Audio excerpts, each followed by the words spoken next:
Hello everyone! Today I'm going to perform nebulization therapy. What is nebulizer? Nebulizer is a drug delivery device used to administer medication in the form of a mist inhaled into the lungs. Nebulizers are commonly used for the treatment of asthma, cystic fibrosis, COPD, and other respiratory diseases or disorders.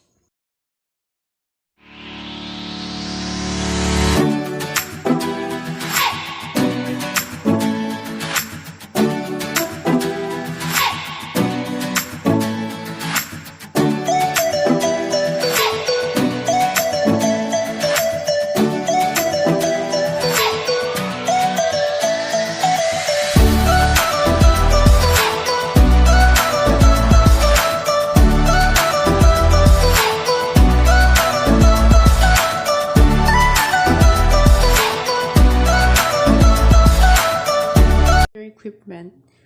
Check medication order against the original physician's order according to agency policy. Clarify any inconsistencies. Check the patient's chart for allergies.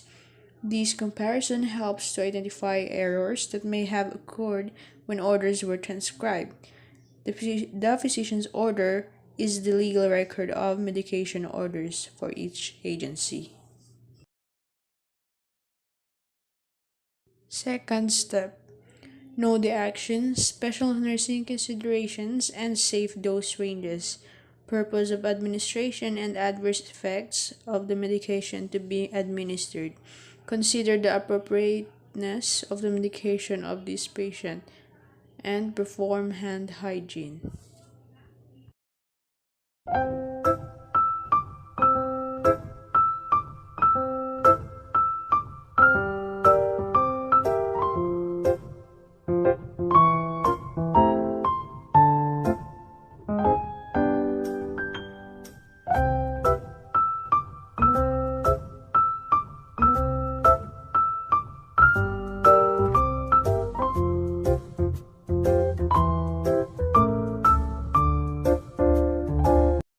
Step 3.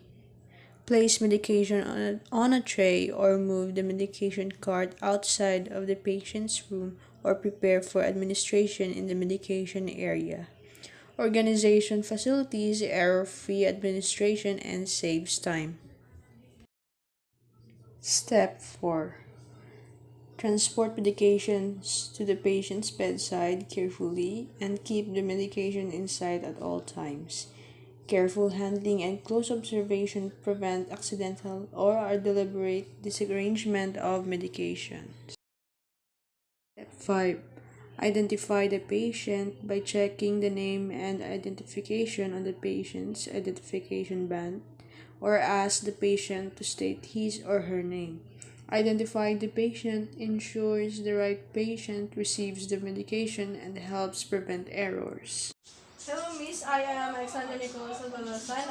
I will be your nurse for today. So, what's your name? Jeff. Okay. Step 6. Explain procedure to the patient to gain cooperation and to allay anxiety. So, subong mo-perform ta sa nebulization therapy.